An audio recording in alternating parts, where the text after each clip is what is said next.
kulan waxaan wanaagsan kharta wada nagala socotay meel walba aad joogtaan iyo si walba aad noo maqlaysaan ku soo dhawaada xogii ugu dambeeyay ee caalamka qodobada wararkeena ugu doorona waxaa kamid ah dowladda Masar oo ciidamadii ugu badnaa u soo dirtay dalka Soomaaliya taasi oo qayb ka ah heshiiskii madaxweyne Xasan Sheekh Maxamuud iyo dhigiisa dalka Masar waxaana la cadeeyay in dowladda Masar laga siinayo fariisiimo ciidan oo waaweyn gudaha dalka Soomaaliya gaar ahaan gobolada dhaca dhinaca xadka dalka Itoobiya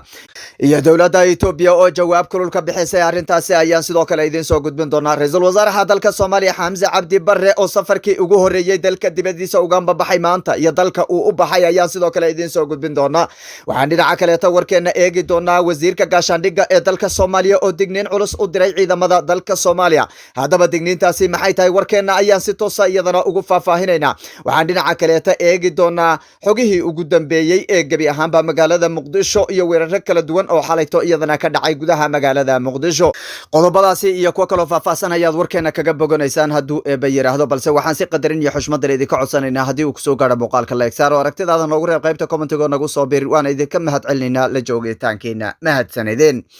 aan ku bilownay dowladda Masar ayaa shaaca ka qaaday in ciidamadii ugu horeeyay ay soo gaarayaan gudaha dalka Soomaaliya saacadaha soo socda taasi oo maalmihii ugu dambeysay baraha bulshada qabsaday kadib madaxweyne Xasan Sheekh Maxamuud safarkiisii uu ku tagay dalkaasi dowladda Masar ayaa sheegtay inay uga gol leedahay in fariisiimo waaweyn laga siiyo ama saldhigyo ciidan laga siiyo gudaha dalka Soomaaliya gaar ahaan gobolada dhaca dhinaca xadka dalka Soomaaliya waxayna ila wareedyo sheegayaan in saldhigyadaasi la doonayay in laga siiyo maamulka Koonfur Galbeed qaybo kamid ah iyo sidoo kale magaalada Jowhar gobolka Gedo iyo gobolka Hiiraan taasi oo ay uga gol leedahay dowladda Masar inay duulaan kaga qaado dalka Itoobiya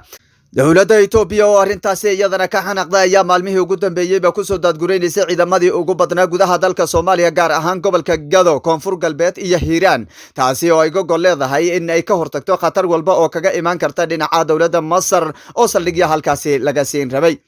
Itoobiya oo arrintaasi doonaysa inay ka hortagto ayaa saraakiisha ugu sarsareysa dalkeeda u soo dirtay gudaha dalka Soomaaliya kuwaasi oo maalmihii ugu dambeeyay kulamo kula qaadanaya mas'uuliyiinta kala duwan ee maamul goboleedyada Koonfur Galbeed gobolka Gedo iyo sidoo kale Hirshabelle waxaana saraakiishaasi horkacayay taliyaha sirdoonka guud ee dalka Itoobiya howlgaliyaha guud ee ciidamada dalka Itoobiya iyo jananka ciidamada New Booliska ee dowladda deegaanka Soomaalida kuwaasi oo si wada jira u booqanayay magaalada Beledweyne Baydhabo Gedo iyo sidoo kale maamulka Puntland ee caasimada Garowe oo halkaasi iyadana ay kulamo kula qaateen madaxweynaha maamul goboleedka Puntland Saciid Cabdullaahi Dani Itoobiya ayaana arrintaasi uga gol leh in maamul goboleedyada dhaca dhinaca xadka labada dal Itoobiya iyo Soomaaliya in ay ka horkeento madaxweyne Xasan Sheekh Maxamuud oo si weyn oo ay uga xanaaqeen booqashadii uu aaday iyo heshiisyadii uu la galay dhigiisa Siisi madaxweynaha dalka Masar arrintaasi Itoobiya si weyn ayay uga xanaaqday waxayna dhaawacday heshiiskii iyo sidoo kale cilaaqaadkii labada dal ay lahaayeen Itoobiya ayaana maalmihii ugu dambeeyay ku bixinaysay dadaal dheer sidii maamul goboleedyadaasi ay u hoos keeni lahayd dhinaca dalka Itoobiya ugana horkeeni lahayd madaxweyne Xasan Sheekh Maxamuud war ka soo baxay dowladda federaalka ee Soomaaliya ayaa lagu sheegay in Itoobiya ay faragelin ku sameynayso gudaha dalka Soomaaliya hase ahaatee Itoobiya kama aysan jawaabin arrintaasi oo waxay wadataa qorshayaasheeda iyo sidoo kale howlaha ay doonayso inay kaga hortagto khataraha kaga iman kara dhinaca Soomaaliya ee ay maleegayso dowladda Masar safarada saraakiisha Itoobiya ay ku bixinayeen gudaha dalka Soomaaliya ayaa guulo waaweyn laga gaaray iyadoo Cabdicasiis Laftagareen oo ah madaxweynaha maamul goboleedka Koonfur Galbeed oo heshiis la galay dhinaca dalka Itoobiya una gaaray magaalooyinka Goday Jigjiga iyo Addis Ababa halkaasi oo kula kulmay mas'uuliyiinta ugu sareysa dalka Itoobiya Cabdicasiis Laftagareen ayaa dowladda federaalku waxay ku sheegtay inay duulaan rasmi ah ku qaadi doonto taasi oo ay kaga taqalusayso hase ahaatee Cabdicasiis Laftagareen ayaa xuduudihiisa adkaystay ciidamadii ugu badnaa oo Itoobiya ka socdana ay gaadheen gobolada Bakool iyo sidoo kale gudaha maamulka Koonfur Galbeed gabi ahaanba khilaafka xoogan ee dowladda Masar iyo sidoo kale Itoobiya oo sanadihii ugu dambeeyay soo socday ayaa u muuqda mid iyadana dhaawici doono ama saameyn ku yeelan doono gudaha dalka Soomaaliya iyadoo gabi ahaanba iloolanka xoogan uu ka taagan yahay gudaha dalka Soomaaliya Masar iyo Itoobiya ayaa ku looltamaya inta badan inuu mid waliba gacantiisa uu soo raaco iyadoo kharashka ugu badan iyo sidoo kale ciidamada ugu badan ba labada dhinacba ay ku daadgureynayaan gudaha dalka Soomaaliya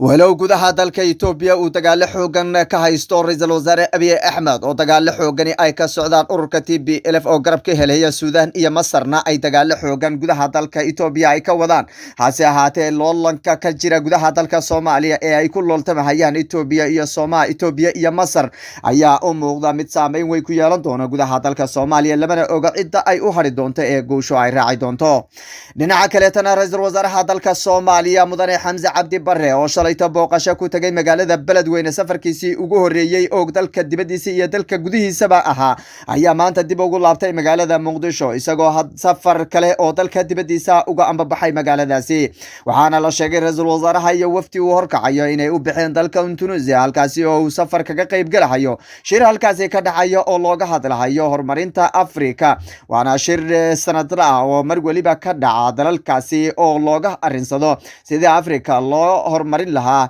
isla markaana ay qayb uga noqon lahaayeen suuqyada waaweyn ee Tokyo iyo sidoo kale suuqyada caalamka wax lagu kala gato waana ra'iisul wasaaraha ujeedka koobaad ee halkaasi uu safarkiisa ugu ambabaxayo ra'iisul wasaaraha oo safarkiisa maanta ugu ambabaxay dalkaasi ayaa noqonaya safarkii koobaad oo uu ambabaxo dalka dibadiisa tan iyo intii xilka loo magacaabay waana kii koobaad iyadoo shirkaasi uu ra'iisul wasaaruhu ka qayb galayo ra'iisul wasaaraha safarkiisa wuxuu ku soo aadayaa xilli tacsiib baahsan ay u taalo shacabka Soomaaliyeed oo wali ay shanqadh iyo qaylo ka sii yeedhaysa qalbiyadooda dhibaatadii magaalada Muqdisho ka dhacday ee ahayd ururka argagixisada ee shabaab ee soo weeraray Hotel Hayat dhibaatadii Hotel Hayat oo waliba lagu dhaliilahayay mas'uuliyiinta ugu sareysa dowladda federaalka in aysan tacsi iyo sidoo kale kaalmo gacmeedba aysan ka geysanin dhibaatadii shacabka soo gaadhay ee halkaasi ku soo gaadhay ayaa waxaa maalmihan soo bilowday safar xoogan oo dhinacyo kala duwan taabanaya madaxweyne xasan sheekh maxamuud ayaa dhinaciisa shalayto safar ku tagay magaalada Garowe ee caasimadda maamul goboleedka Puntland halkaasi oo dhaliilo waaweyn ay ka soo baxayeen isla markaana la sheegay in madaxweynaha sidii hab maamuus oo madaxweynenimo aan loogu soo dhaweynin tabashooyin ay qabaan maamulka Puntland ayaana sabab u ah sida la xaqiijiyay Saciid Cabdullaahi Deni iyo sidoo kale madaxweyne xasan sheekh maxamuud kulankoodii xalay ayaa la sheegay in ay ka soo baxeen qodobo dhowr oo ka mid yahay in aysan ku qanacsanayn magacaabista prime ministerka ama wasaaraha oo ay doonayeen Puntland inuu soo maro dhinaciisa halka madaxweyne xasan sheekh maxamuud uu qaatay go'aan isaga ku kaliya oo uusan kula tashanin maamul goboleedyada waxaana la sheegay in Saciid Cabdullaahi Deni uu codsi u dirsaday madaxweyne xasan sheekh maxamuud oo ku aadan in ra'iisul wasaaraha la bedelo oo halka oo lagu bedelo shakhsi ka soo jeeda Puntland taasi oo kaliyana ay ku qanci karaan ila wareedya ayaa waxay sheegayaan in arintaasi la isku mari waayay hase ahaatee xasan sheekh maxamuud uu u ballan qaaday in Saciid Cabdullaahi Deni la qancin doono oo qarash celin iyo sidoo kale dhinac walbaba laga qancin doono walow hadda ra'iisul wasaaruhu uu shaqeynayana aysan macquul ahayn arintaasi una tashi dib ugu noqon doono la taliyaashiisa iyo sidoo kale xafiiskiisa kadibna ay dib u soo wada hadli doonaan wasiirka gaashaandhigga ee dalka Soomaaliya ayaa digniin culus u diray ciidamada Soomaaliya ee dagaalka kula jira ururada argagixisada ee shabaab iyo Daacish wuxuuna sheegay in ciidanku ay ka fogaadaan wax walba oo khilaaf u keeni kara ciidamada dhaxdooda iyadoo maalmihii ugu dambeeyay baa la sheegayay ciidamada howlgallada kaga jira gobolka Hiiraan gaar ahaan agagaarka magaalada Beledweyne in ayaga dhaxdooda ay risaas isku fureen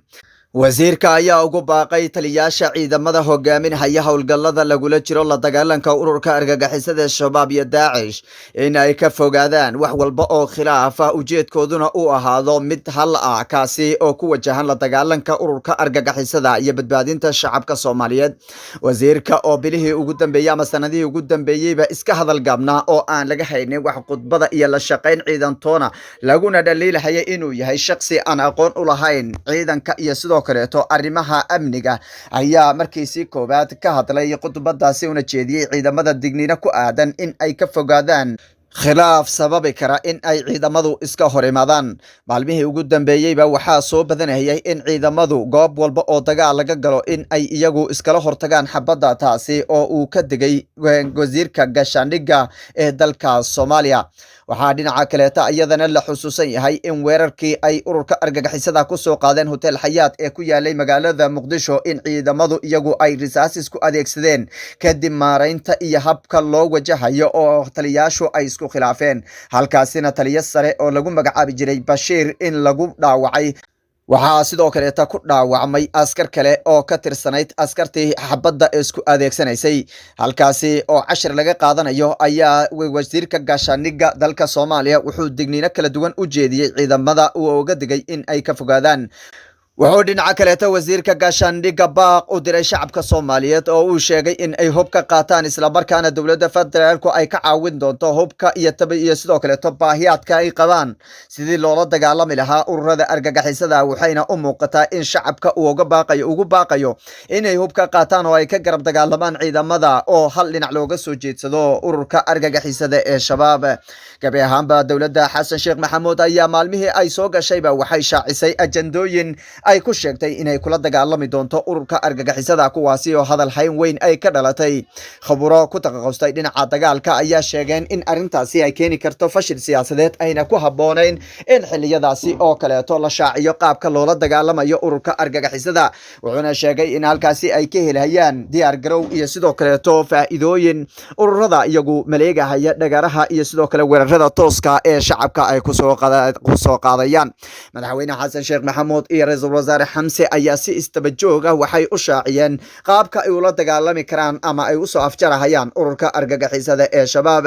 halka khuburada ku takhasustay dagaalkana ay sheegeen in ay adag tahay qaabka la shaaciyey in lagu soo afjaro. waxayna dhinaca shabaab iyagana sheegeen in ay la dagaalami doonaan oo ay kasii baraandegi doonaan qodobada iyo sidoo kaleeto qaabka ay sheegeen madaxda ugu sarreysa Soomaaliya ee doonahaya in dagaalo ay ku soo qaadaan dagaalyahanadooda. waxaa dhinaca kaleeta iyadana maalmihii ugu dambeeyey soo badanahayay magaalada Muqdisho dagaalo iyo sidoo kaleeto dabley hubaysan oo weeraro ku dhufo ka dhaqaaqa ku soo qaadahaya gudaha magaalada Muqdisho. dilalka toogashooyinka ayaa iyadana ku soo badanahayay iyadoo la sheegay in arrintaasi ay sabab u tahay shaacinta madaxda ugu sarreyso ay shaaciyeen qaabka ay ula dagaalamayaan ururka shabaab.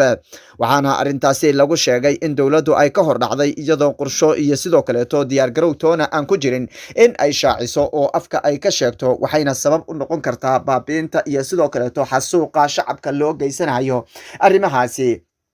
ururka argagixisada ee shabaab ayaa soo labanlaabay weeraradooda ay ku soo qaadahayaan magaalooyinka waaweyn ee dalka Soomaaliya oo ay ka mid tahay magaalada Jowhar iyo sidoo kaleeto magaalada Muqdisho oo weeraro istaba joogga maalmihii ugu dambeeyayba martigelinayeen. waxaa dhinaca kaleeta iyadana magaalada Muqdisho ku soo badanayay toogashooyin aan cidda toogatay haybtooda la garanaynin iyadoo laamaha amniga aad moodid in ay gamcaha ka laabteen wax walba fashilinta iyo sidoo kale hortaga dhibaatooyinka shacabka ee sanadihii ugu dambeeyay ay ku howlanayeen. tabashooyinka iyo sidoo kaleeto isqaqabsiga maamul goboleedyada ayaa dhinaca kale iyadana qayb ka noqon kara amni darrada ku soo badanaysa magaalada Muqdisho. waxaa dhinaca kale iyadana la sheegay in qayb ka noqon karaan saraakiil la sheegay in xilka laga qaadayo kuwaasi oo iyagana howlgalladii iyo arrimihii loo idmaday midna aan qabanaynin. arrimahaasi oo dhan oo isbiirsaday ayaa magaalada Muqdisho waxaad moodaa amnigeeda inuu gacanta ka baxay. dowladda federaalka qorshayaasha uga dejisan horay ayay u shaacisay, hase ahaatee dadka ku takhasusay arrimaha dagaalka iyo khubrada dagaalka waxay sheegeen in